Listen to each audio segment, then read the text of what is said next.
Okay. Hi, Cedric. Kamusta? Hi, okay naman. Um, Lakas ng ulan kanina, so ayun. Hirap mo eh. Good to hear. Ayun. So, Parang like, hindi yung good to hear. a few weeks ago, few weeks or months na ba?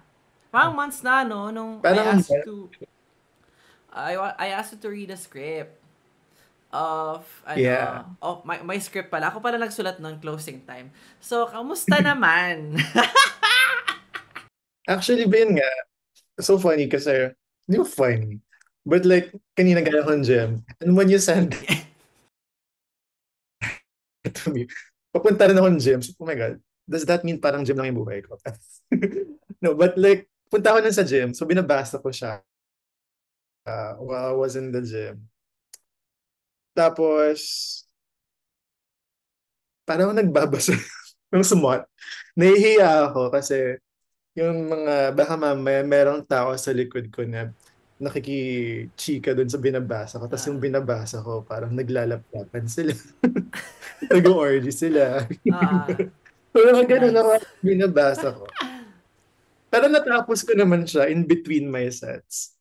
And actually, I think halfway through, doon ako nag-message sa'yo. Parang may nag-message ata ako sa'yo na parang, hindi, kasi I think yung isa ko ng pinaka unang napansin, nung sinabi ko kasi may plot, may twist sa dulo, diba? Tapos yung twist ba na parang nag-shift yung everything, yung or after nila Basta lumabas. nag... Sabi mo hindi. Basta, So kala ko may parang ano pa, yeah, lilipad ba si Toby or something. Tapos apparently the shift pala is, ayun nga, sa teatro sila. And as someone na, sa teatro, nagsisimula mag-teatro. yes. Parang ang ganda lang nung, paano ba? Well, bilang bakla at bilang isang aktor, I think minsan kasi yung pagiging bakla, parang sabi nga ni ano, kung ako nag-poke. Sabi nga ni ano, sino nga ba Go. ito? Si Judith Butler. Tama ba? Si Judith Oo. Butler. Yung parang Oo. sinasabi niya na parang yung pagiging bakla is like being an actor kasi parang merong script kayong sinusunod or hindi sinusunod sa society. And kahit, ayun nga, isa sa queer community, of course, parang iba na siya agad in itself. Sa script na binigay ng lipunan na heteronormative. Tapos, within the community pa, marami ring mga script na dapat sundin. Kailangan, ayun nga, masculine, attractive, very dominant. And kung hindi ikaw yun, hindi ka swak dun sa traits na yun, na-outcast ka rin sa sarili mong community. O na, well, hindi ko naman, hindi ko naman na-experience. Pero, Yes. I know, Oo. ang ganda, binakalain. No? I mean, personally, hindi ko naman siya masyadong na-experience. Not because maganda ako or what, but hindi rin naman ako Oh, super, yeah. like, hindi, I mean, hindi ako super, Oo. like, involved din sa, Oo. parang, uh, yun ganun nga, eksena dun sa film na very like hookup culture na parang si Sona sa mga ganun. Although curious friends who go there, limited lang dun yung experience ko about it. Pero hindi naman, I think kahit sino naman, di ba? Like, lahat naman siguro ng mga ng sangkabaklaan, in a way, sa Sona man yan or sa labas ng Sona, meron na silang experience ng, yun nga, parang labas sila dun sa circle. And I think, ayun nga, going back to that, ano ka na nasabi? Going back to that, ano, interesting kasi nga na ginamit mo yung pagiging actor dun sa, like, una ay parang Sona, mga bakla, tapos and then afterwards, it's a big ass theater na, kasi parang, in a way, nag-perform din siya. Parang, nung binasa ko siya, nung binalikan ko ulit yung storya, nakita ko si Toby bilang parang isang actor na unang beses sa palang magpa-perform sa backstage. Parang, alam mo yung kaba, yung panliliit, na parang, yeah, yun, nawala tuloy ako dun sa reaction. Ayun nga, parang nanliliit ka kasi you're presenting yourself, your whole self, like literally your whole body on stage, diba? In this audience. And the audience is yung sangkabaklaan. Napipili kung titikman ka or hindi. Parang may ganun siyang layer, kumbaga, na yun nga, nung una, parang nag-iba yung ano eh, nagbiglang nag-shift yung tone paglabas nila ng Sona. Na parang sabi ko nga nung sa'yo last time, di ba, sa through message, parang ibang film tong simula, first half, sa second half, which is, in itself, hindi naman, wala namang wrong. I think yun nga yung strength niya. Pero, na-realize ko eventually, nung binalikan ko siya, parang hindi din naman nga siya ganun kaiba. Kasi, in a way nga, it's a performance. And we perform for the audience, diba? Para magustuhan ng audience yung kung ano yung pinipresenta natin sa kanila. And then meet sila doon. Nag-meet sila in between, yun, nabuo yung relasyon nila outside the stage for, ano din yan?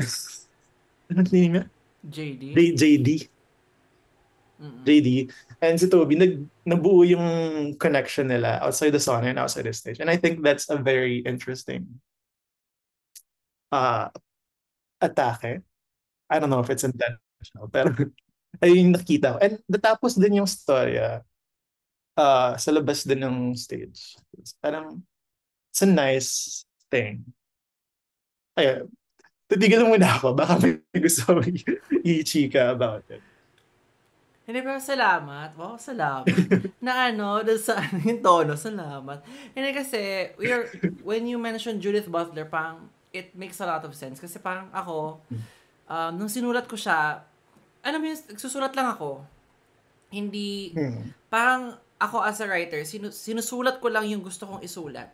Then, saka ako nagse-self-examine. Ba't ko nga ba to sinulat? Yeah. Parang naniniwala kasi ako na, sa proseso ko, na hindi ako yung may themes ako, then, sisingit ko. Eto, susulat ko yung kwento, then lalabas yung mga tema or mga paksa na importante sa akin organically through the text. At, sinulat ko to nung time na talagang mabilis talaga akong napapamahal sa teatro last year. Yun yung time na first time kong na-rediscover yung teatro for myself, especially after the lockdown era of this country and of the world. Na parang ako, ito pala yung na-miss out ko, na-miss out ko talaga as a person. And then, parang nagkaroon ako ng interesting thought about that, na yung pagpa-perform nga, na alam mo yung lagi tayo may mga sinasabi na let's be free, let's be true to ourselves, you know, just being me. Yeah. Nangyayari ba talaga yun? Even in spaces where we would and should and are expected to be free, do we really feel that freedom? Or iba lang yung script na sinusundan mo? Yeah. Kasi yung first half and second half, whiplash siya na nasa DNA siya ng kwento talaga, na hindi ko naman siya in-engineer na whiplash to. Pero more like, yun kasi talaga yun yung truth nung experience. Na, true. Is it a whiplash? Yeah, that's how it works. It's a whiplash. We compartmentalize. Yes. Dahil that's how you can accept us. Na, sige, chichikahin nyo kami, babaklain nyo kami about our daily lives. Pwede may green jokes pa nga tayo within our circle of straight friends. Like, especially if you're that token queer friend. Pero, that side of you, na talagang, would they understand that? Would they understand the nuances of, sa isang tingin ni-reject ako? Ha? Wapo ka naman. Iba din kasi yung self-image issues within the community itself. So Yeah. ang daming very specific experiences na hindi fault halimbawa ng straight friends mo. Pero hindi nila magigets on a very visceral, nuanced level na ito yung mga ninanavigate namin. Na halimbawa, pag nagpunta ako dito, mag-mouthwash muna ako kasi ano eh. Or like, ganito Yeah. yung upo ko. Kasi flat yung chan ko dito. Or like, Yeah. Gets. alam mo yun, or like, ganito yung tingin ko kasi pag titingin ako dito, iiwas ako tingin. Pag tumingin ako ulit, nagkatingin na kami, yun na yun. They wouldn't get that because they didn't have to navigate those waters. Yeah. And yun yung nung naliman ko na yung pag-unawa sa sarili kong sinulat at pag sa sarili ko, yung parallel ng pag-perform in real life and in theater, tumingkad. Na parang, my gosh. And then, as someone na, creative, na minsan kung kailan ka nagpa-perform o minsan kung kailan ka, you're in the act of um, making your art, fictional siya, that's when you become your true self. True. Na means, 'di ba? Na minsan umaarte ka ng character na hindi ito yung pangalan ko, hindi ito yung trabaho ko, hindi ito yung socioeconomic status ko sa buhay, pero in the middle of the performance,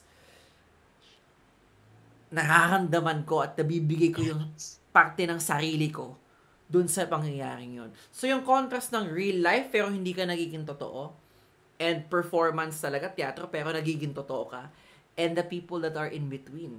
Which Yeah. is why that mid-section is so precious to me. Talagang, yung scene na naglalakad sila, hands down, isa sa mga pinaka madali kong nasulat. Mm. Dahil, hindi siya sayabang, pero dahil, ang totoo niya, yung lahat tayo, kay straight, kay bakla, kahit naghahanap lang tayo ng, gusto kong makakausap ng tao na pag kinausap ko Safe to space. makakahinga ako. Gano'n. So, salamat sa observation with Judith Butler. Ang ganda nun. Talaga, Para promise. kunyari, intellectual tayo. Oo, intellectual tayo. Pero yun, ang ganda Ganun nun. talaga Ang yung ganda nun. Salamat. teatro naman talaga yung inspiration niya. Hindi man inspiration, pero malaking bahagi ng pagbubuo niya ng teorya ay yung paghahalin tulad niya sa teatro. Speaking of yung kanina, yung parang yung in-between nga.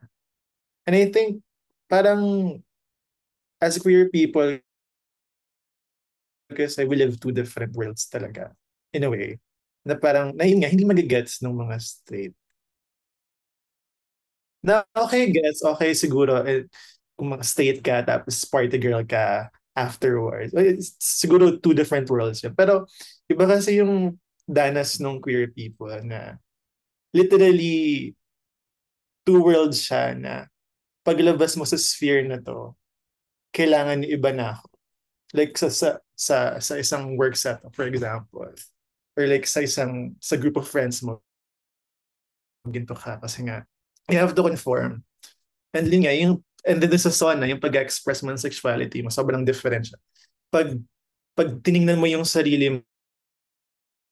mo sa labas nung experience na nung sphere na nung sauna, parang masasabi mong, parang, in a sense, parang madidiri ka rin sa sarili mo, di ba? Like, I'm not saying na nakakadiri yun. Pero meron tayong innate guilt bilang mga bakla, I think. Catholic guilt siya. Yung sixth emotion Hindi, totoo yun. emotions Totoo inside yun. mo. Meron tayong guilt na parang minsan tinitingnan na sobrang layo ng dalawang mundo na yon, ng pag-express ng sexuality mo. Like, hindi lang sexuality as in sex, but like sexuality as your identity. Minsan, parang pag tinitingnan mo siya, parang bumabalik ka dun sa nagiging outsider ka na sa sarili mong mundo. And I think, ayun yung pinaka gusto kong na-highlight dun sa sinasabi mong whiplash. Dun sa paglabas nila ng sauna, nag-usap lang sila. Na parang, pinag-usapan nila nga na ganun ba talaga dito, ganun ganon. Parang, ano yun, tapos parang nakabuo na sila ng sarili ng space. May it be, ano lang, sex lang yun or something. Pero, in a way, iba pa rin siya dun sa sex na nangyari dun sa sauna. Sila bumuo nun, kumbaga. Parang, wala, ang ganda lang talaga nun, nung in-between. Yun yung, dun na may favorite part ko.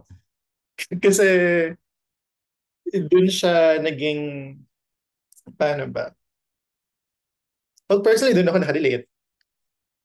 As a, as a ganun ng ganun. Bagsak mo, bagsak mo. Charot na.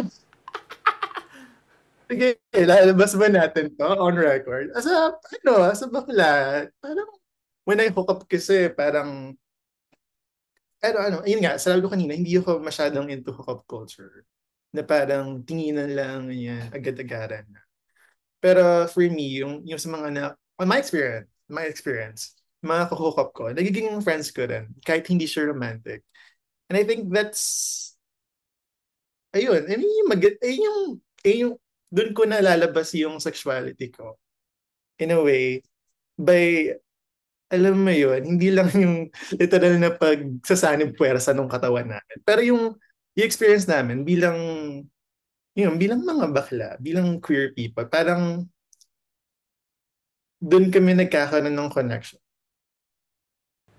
Nag-make sense mo yung sinasabi ko. Hindi, But yun yeah, din kasi, ayun. hindi, oo, yun din kasi yung isa sa mga ganda ng hindi mo kasi alam kung yung connections na mabubuo mo, kung paano mabubuo. Parang I think a lot of Yeah. people have a linear way of thinking like, ito yung steps to be friends with someone. Within the queer experience, Especially with straight oo, people. iba, Yung flirting nila. oo, May standards sila na mas madali. ito, oo, Mm, and, even in society, ano siya, codified siya na, yeah. friends, ligaw, suyo, pamanhikan, kasal, or break, or whatever. At meron silang Um, mga models for that. oo. Oo. Madami. Parents nila, at kung ano man. Eh, sa community, sa Meanwhile LGBT, us, ayun na. oo. Sa LGBTQIA plus community, parang, lalang sa gay community, parang ang dami mong, hindi siya A plus B, pwedeng nag-hook up kayo and then like, mare. Or like, friends kayo, then like, I think Mari there's kayo. something here. Or like, Tikiman um, kayo. naging magjowa, tapos naging nag-sex, tapos hindi, better pala tayo as friends. And real friends yun, and then you Oo. get to also talk about your sexual health as them, as well. Kasi, that's one of the things with, Yeah. siguro, religious guilt na rin yun siguro, that is embedded in the Filipino culture na, we want to see people as asexual people. I mean, there's nothing wrong with being asexual, pero like, maglolokohan tayo if we think that we're all non-sexual beings. We all have that side. And one of Yeah. the liberating things in being in the gay community is when you have those friends that are open about that, Yeah. then you get to talk about the things that are everyday things that matter to you, or like your sexual health. I mean, the fact na halimbawa sa bansa natin pataas pa din ang cases ng STIs. Kahit sa mga Ano siya, kabataan. manifestation siya oo, manifestation siya na kulang talaga yung diskurso about sexual health. And why? Kasi may shame pa Yes. din.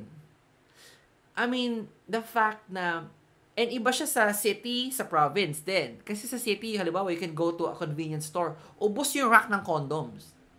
Then you go to a province, yung convenience store, yung condom Wala nasa nga back eh. ng counter. So kung ikaw, halimbawa, nag-explore ka, wag na lang.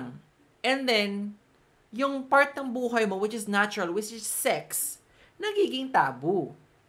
Nagiging parang dine-deny natin yung sarili natin sa existence. Na parang, I don't think generally speaking, marami sa atin na, I mean, at least in the Philippines na, yung, we can talk about sex nang walang halong mali siya or, alam mo yun, we can talk about it healthily. And, isa yun sa mga nina-navigate within the gay community. But at the same time, there's also a tendency to be hypersexual naman. Na, yun yung, kaya ko pinosisyon si Toby as someone from the province because he goes to the city where everyone's sexually liberated, at least in that scene, In that that space then, sa scene. sauna. And then, in that space, and then, rattled siya kasi, okay, everyone's open, but at the same time, hindi din. Kasi, nagbabasahan kayo with signals. And then, you got to comply based on how people see you. If they see you as a submissive one, you've got to be the submissive one. Or if you resist, then you're suddenly the outcast. Or like they can be attracted to you in that moment, and when they finally satisfy themselves, I don't know you anymore. So ang daming ina-navigate na napapaisip ko tuloy minsan naisip ko to na posible pa ba yung genuine connection? Kung ganito kadami, yung isipin mo outside of the community and then within the community, and then you get to meet someone na JD, halimbawa na there's a chance. Yeah. Pero momentarily. Yeah. Momentarily lang din.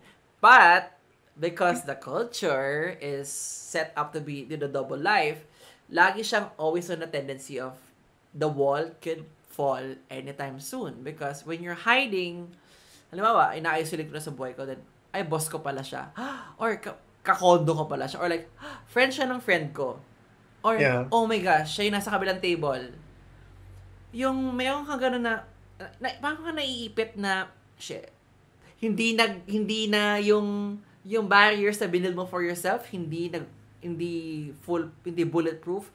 Paano mo tuloy na navigate yung tao na na-meet mo in your other life? Is this the life that you are hiding from everyone else? And then ma-meet mo siya, how do you treat that person? Other people are experts. They can just say, oh, hi, kamusta? Other would just ignore. Other would even hide, like, oh shit, siya yung, So, ang daming nina-navigate na parang ako, and hindi, aside from that, even just the sauna experience, I think ang dami within our community are participating in, and no judgments. That's one of the things I'm not interested in judgment, is that gusto ko makakita ng kwento about this. Kasi para siyang laging in whispers na pumunta siya dito, ayun, nakatatlo, nakarami. And then, no one's talking about it in a healthy, in a more mature way. Ano ba ginagawa natin sa isa't isa, sa sarili natin? Pwede naman tayo mag-assess eh. We can talk about it without judgment, but at the same time, yung pag-reflect na, okay, sure, may space. But is it a safe space? Is it a welcoming space? Is it a space that would allow people to be free, or mas lalo sila naiipit within their communities kasi kailangan nilang bumenta. Yeah. Kailangan nilang matanggap. So, ayun, yung mga ninavigate natin sa screenplay na yun. Ninavigate talaga. Yeah. And I think, therefore, and I think, ano yun din eh, parang, isa diba, Bagsak mo, game! parang ginagamit natin, nawala ako sa thought ko. Pero I think, ginagamit natin kasing argument lagi when it comes to the gay experience, yung parang, yung, ano nga ba? Nawala ako. Oh my God, yung brain cells ko nawala. Pero, yung sinasabi mo kasi dun sa may parang, is it a safe space nga to talk about, ganyan, sex. Parang, nawala ako. Oh my God. Wait lang. Compose ko lang yung thoughts ko. You go. Chika ka muna. Ayun, pero, na yun yung, ang ganda, na-excite akong i-explore. Kasi, yun nga yung complexity niya, and then, even when I finally, binuo ko ng script, nagmukha siyang in 3 parts. The sauna, the in-between, and the day after.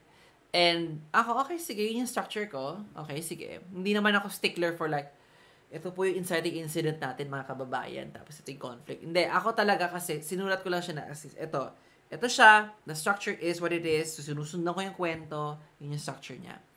And ang ganda kasi mas lalong lumabas, lalong tumingkad yung truth ng experience dahil hindi ako Ayan. nag-care sa structure na does it feel weird? Na parang, it feels like another film? Yeah. The next day, iba na yung tono ng dialogue, especially with the friends. Yeah. The way na sobrang measured ang dialogue in the first two halves, and then, the first part, sobrang measured, no dialogue nga eh. And then the gitna is parang, it's tender, but it's also measured. And then to the third part na, ang chaotic as in, kahit yung dialogue na nasa background lang, nasa script. Kasi ito po yung Yeah. ina-absorb namin as people when we live our lives. These three seemingly disparate parts, yeah, we deal with all of those, and that's how we handle the experience. And hopefully, hindi lang siya pelikula para sa community natin, but for people also who our allies who would care to hear our side, because ang dami pong nangyayari. Bago kami makaharap sa inyo, marami din po kami mga personal na pinagdadaanan, and lahat naman tayo may pinagdadaanan na similar. Kahit na ang specific dito, lahat ng tao, regardless of gender, may kanya-kanyang mga ninanavigate. Kahit Yun yung naman, universality niya. kahit naman sinasabi nga natin na kahit kailan hindi nila maintindihan yung struggles nung queer community. In a sense, parehas pa rin naman na yung pa rin, isa lang din naman yung yearnings natin.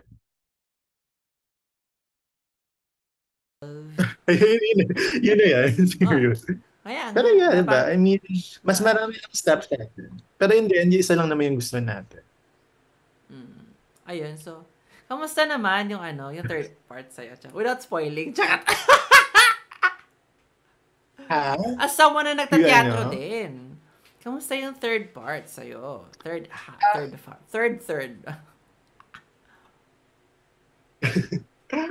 Ano?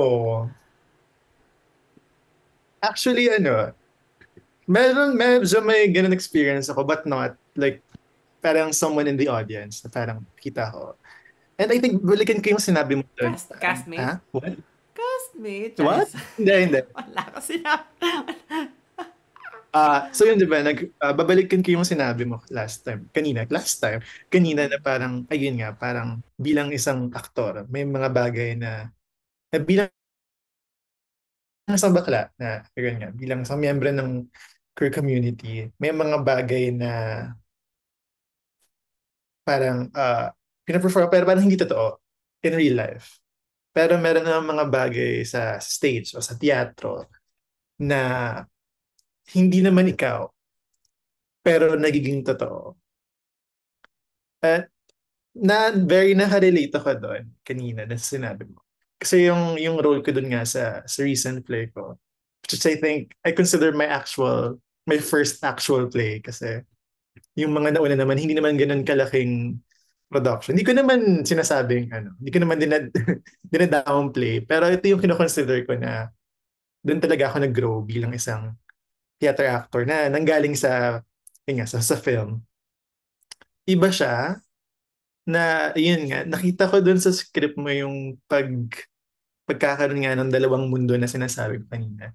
Anyway, going back, yung role ko kasi doon parang straight, tapos very abusive.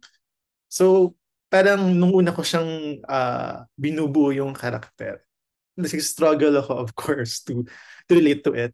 Pero meron doon eksena na parang naging totoo siya for me. Hindi naman yung pambubugbog at pang-aabuso. Pero meron doon eksena kasi na parang tungkol siya sa mag-asawa. At meron isang, abang sinasabi ko yung eksena na yun, meron isang member sa audience na meron akong conflict sa relationship. Tapos for a moment, naging totoo yung eksenang yun sa akin. Hindi ko siya sinabi directly doon sa, sa audience member na yun. Pero nandun lang siya sa tabi ko. Sinabi ko siya sa ka-eksena ko, syempre. Pero yun nga, merong parte doon na naging totoo. And I think sobrang gandang, ayun nga, teme. Pero sobrang magandang nailalabas yun sa script or sa naging pelikula. Na minsan kahit nagpa-perform tayo, like kahit hindi man hindi man sa labas ng teatro, yun nga sa kahit sa pakipag-connect sa ibang tao, sa sex. Ayan. Nag-perform pa rin naman si Toby doon kahit nandun na sila sa hotel nila. Hindi naman, parang meron pa rin siyang, alam mo yun, nag-conform pa rin siya doon sa kung ano ba dapat gagawin sa sex. Pero in a way, nahanap niya yung sarili niya doon. So, I think that's what, ayun yung, ayun nga, gamitin ko yung term, nagpapatingkad yun sa istorya. Na hindi siya, ano, yung mga in-betweens, marami kang pwedeng ma-discover about yourself na maging totoo. Yung sexy na Makes yun. sense ba? No, it makes a lot of sense. Wow, nag-English. Yung ano, yung sexy na yun, until last week, may mga bago akong nare-discover doon. Wow, diniscover ko yung sarili kong script talaga ba. Ang At sexy talaga. totoo, ang daming nuances na lumalabas kasi.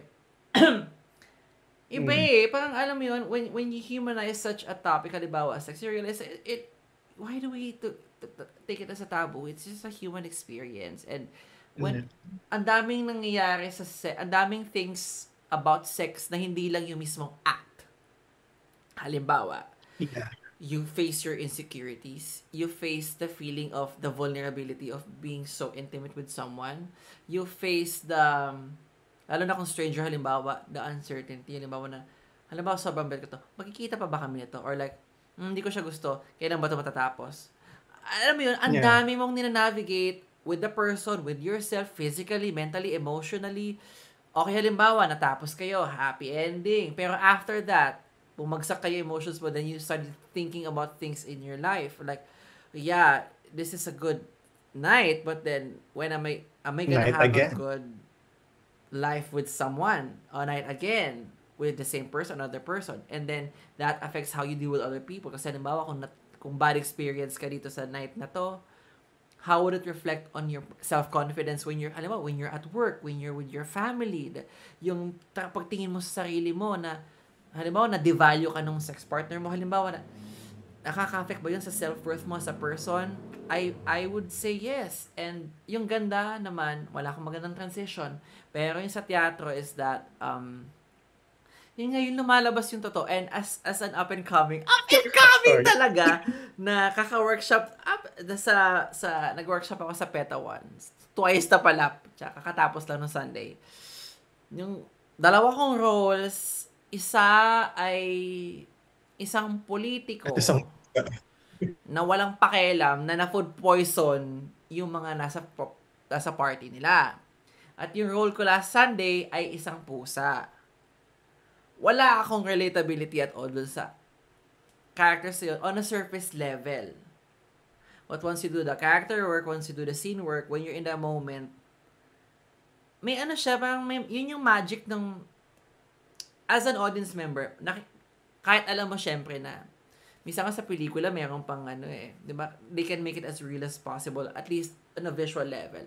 Sa teatro kasi may suspension of disbelief ka talaga na inuuna. Okay, this is a space, these are actors and all. But then, you buy into it, you feel real emotions. When you look at those actors' faces, they're filled with emotions. Yun yung magic niya. And then as a performer, napusa ako, ba't umiiyak ako nung kumakanta yung Baboy Ramo? Ba't gusto kong umiyak nung nahati yung manananggal? Kasi totoo siya. Kahit na, of course, alam mo, nasa stage ka. Guest ko yun. Yes, thank you for watching. In that moment, even if hindi siya directly linked sa'yo, it feels real. And kahit na nagpa-perform ako nung sa last Sunday, sa pusa, may mga times kailangan kong pigilan yung sarili kong umiyak. Mga times hindi ka maiyak kahit kasi kailangan mo. Kasi totoo yung emosyon umiyak. Oo, meron namang gano'n, di ba? Inverse naman sa Kasi Not because hindi mo kaya umiyak, but the truth, yung truth mo sa eksena na yun, hindi mo talaga may nagdadaman ng iyak. Yun yung totoo, yun yung realidad na nandun ka sa karakter na yun. At hindi ka yung karakter mo. Hindi dahil hindi ka capable of crying like you, but hindi dahil hindi doon napupunta yung emosyon ng karakter na sinasabuhay mo. Mm. And yun Sobrang doon ako magic nga grateful. talaga siya. Oh. Doon ako grateful sa teatro kasi alam mo yun, it makes you confront life in a much easier way.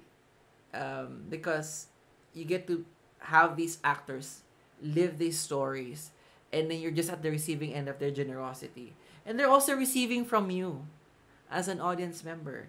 And parang yung closing Yeah. time, tribute ko siya sa lahat ng mga baklang outcast.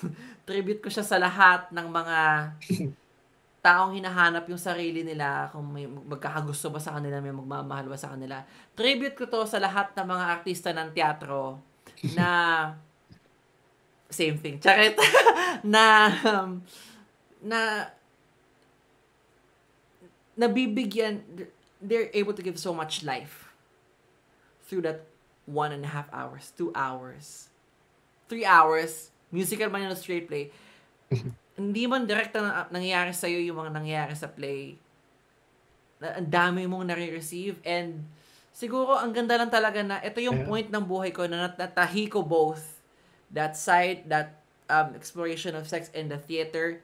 Ganun siya, and pa ako, I could not come, I could Ah, not have come up with this story earlier. Pasensya na po. yeah. Ngayon siya lumabas sa akin, yung kwentong to, and sunod-sunod na po. And then, kaya excited ako siyang i-share kasi excited ako siyang magawa. Excited na kami magawa. Excited na tayong magawa. Dahil, Yeah. gusto ko na siyang i-share. Dahil ako personally, from the LGBTQI plus community, from the theater community, I have been on the receiving end of the generosity of strangers. Um, Theater artists who did not know me, but then their work means so much to me. People from the gay community who helped me be more comfortable with myself. And we started as strangers, now we're friends. Sometimes they were just like strangers and strangers. And ang ganda na yung act of generosity nila, they're just being themselves, tumawid sa akin. And ngayon, and using itong talentong to, ba't ba ako may talentong to? Yung paggawa ng pelikula, ito naman yung ibigay mo sa audience mo. So, na-excite ako, and kaya ako gusto kita makausap kasi alam ko na bakla ka chakot, na yung teatro ba, at yung experience na to, gusto ko marinig yung insights mo kasi gusto ko marinig insights Yeah. na said about this. Actually, nung binasa ko yung script mo, what I liked about it is that sa dami ng nababasa kong script, kasi usually, yung Dahil mga, script. Siya.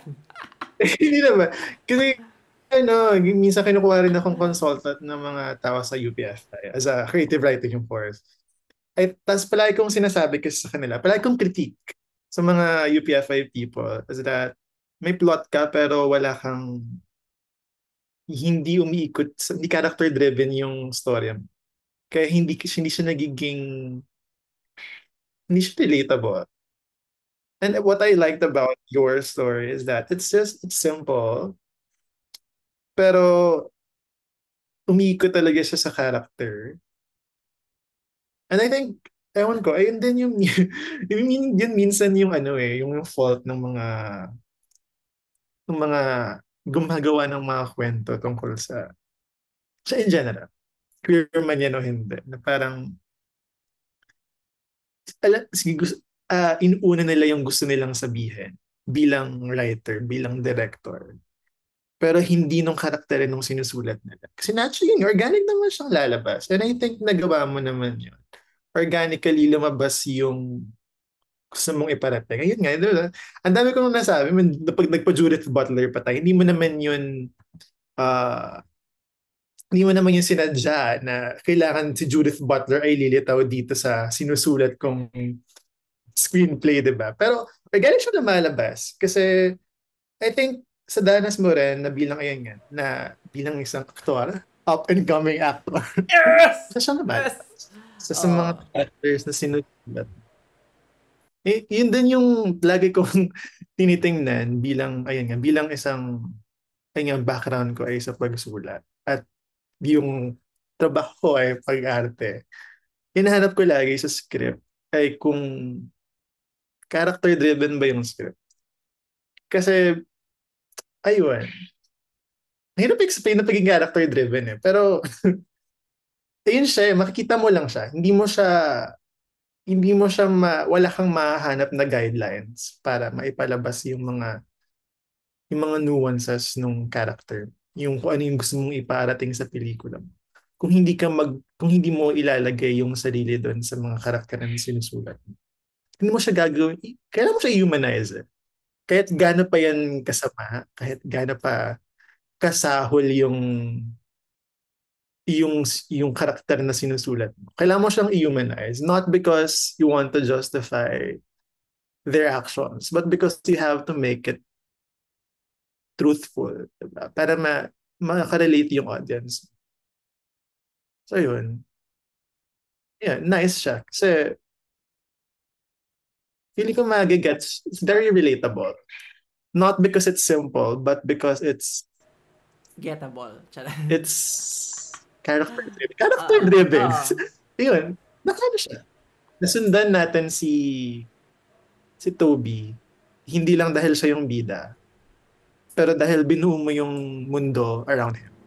Which is Uy, nice. salamat naman, That's good Bob. writing. That's good Yeah. Oh my writing. gosh. Kaya nga, kailangan na po natin ay, nako. Kailangan ng pondohan. Kailangan ng pondohan to. So, pa-crowdfund na tayo. Checks. Meron talaga. Yeah. Ako kasi as a writer, kumaga parang kailangan kong mahalin yung characters ko. Kasi, ba't ko susundan yung kwento nila? As an actor din, di ba? Hindi lang as a writer, an actor, as kung sino man, lahat. As an artist, kailangan mong sundan yung buhay ng mga binubuo mong karakter. Kasi hindi siya magiging, I mean, sino ba manonood, di ba? Tao. So, kailangan mo siyang i-humanize talaga. Kasi walang kwenta kung spectacle lang siya. At saka yung empathy na maintindihan mo yung mga taong involved. Whether you agree with them or not. Sa akin, nung sinusulat ko siya, in as much as this is danas to ni Toby, at malaking bahagi nito si JD, and I'm so excited to work with the actors who I got for these roles. Officially, attached na po sila. Kailangan na lang ng pondo. So, papondohan na po. May crowdfunding campaign po kami. Everyone that is in the script, the receptionist, the men in the sauna, the men in the steam room, the men in the dark room, the friends, the usher in the theater, lahat sila na envision ko. And meron na din po akong actors in mind. So, kahit po yung mga extra, meron na din po. So, kailangan na lang po talaga ng pondo. Na kailangan kong makita yung pagkatao nila. At specifically, diba, for Toby and JD, umabot ako sa point na kailangan kong itigil yung pagsulat ng script. Kasi yun talaga yung ending eh. Yun ang ending na yun. Yeah, I love the ending, by the way. Na-mention ko naman na, but I like the end. Anyway. Wow, semiotics. Yung wag na pala. Basta, alam ko na kung paano ika-cut yung ending na yun. Like, long take yun, smash cut yung ending, basta, okay na yun. Kailangan ko na lang maka-work yung actors. Na, alam kong yung characters, buhay sila. Labas sa script. Yeah. Kailangan, kasi di ba the script is set within 24 hours of Toby and JD's life. Less than 24 hours. Less than 24 hours. Umurong ka sa time frame, buhay sila. Pumunta ka after the script, the final scene, buhay sila. And ako, sa proseso ko to ngayon. Nagsusulat ako ngayon ng version ng script na naka JD ang perspective. Kasi, importante sa akin na buong-buo sila para ang tao may connection. And I also have the advantage of not just the good writing, charis, but also have had of being able to work with actors that I am a fan of and I believe in. And I'm excited. So, pero totoo yun. It's very much an empathy. It's a platform for empathy for me. Kailangan maintindihan. Hindi naman kailangan spoon feed. Kailangan lang bigyan mo yung audience ng pagkakataong kumonekta dun sa kwento. At sana makakonect kahit hindi part ng queer community kasi lahat naman tayo tao. I agree. Buhay yung characters mo outside.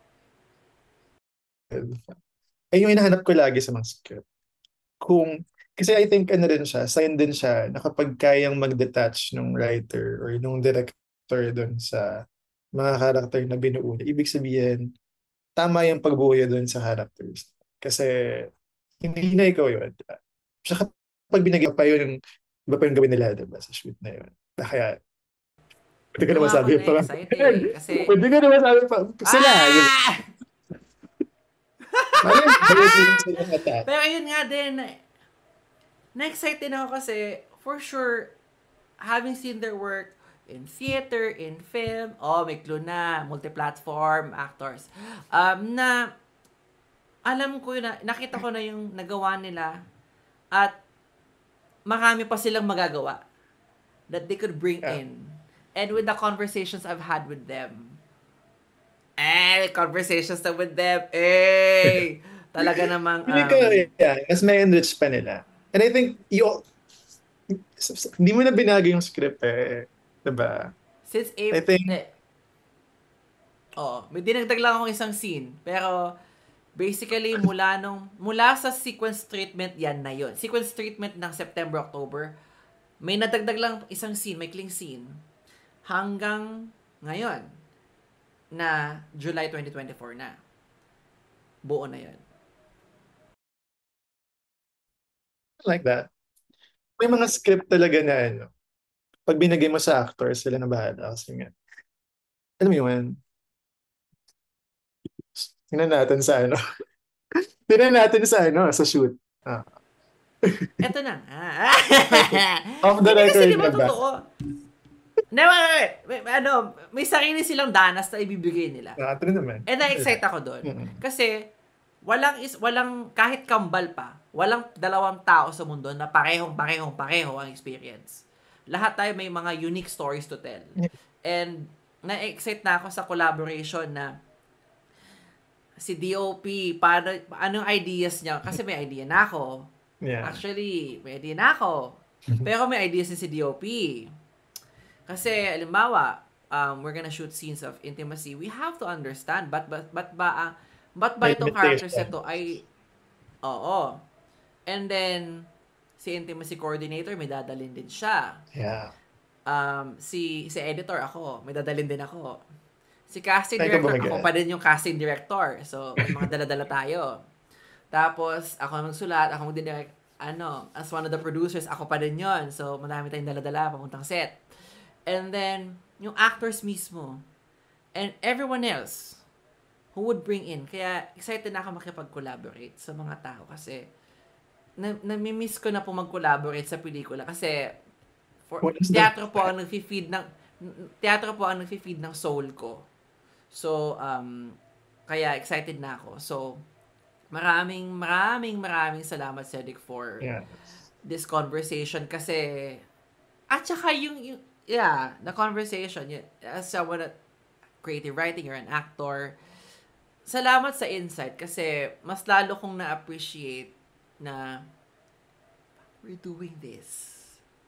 And, kailangan na lang ng pera, guys. So, kung gusto nyo makita yung kwento natin lahat. Wow. I think, may suggestion ako para makabuo ng, magbenta ka ng video ng mga Sona Boys. Opo, sa Telegram po natin to. Sa Telegram po natin yun. Lifetime subscription. Ayun. Pero Cedric, maraming salamat sa pagchika at maraming salamat sa insights. Ngayon ko lang ulit yung narinig yung pangalan ni Judith Butler. Ewan ko rin kung ba't siya lumabas sa And, under, Ewan ko rin kung ha? bakit siya lumabas sa bibig ko kanina. Pero yun, salamat din. Kasi nga, yun, pare-pareho lang naman tayo ng gusto sa buhay. And, it's time for us to tell a story. Wow, may slogan! Pero yun, Cedric, maraming salamat for this conversation.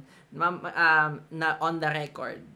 Yeah. Thank you talaga. Maraming salamat.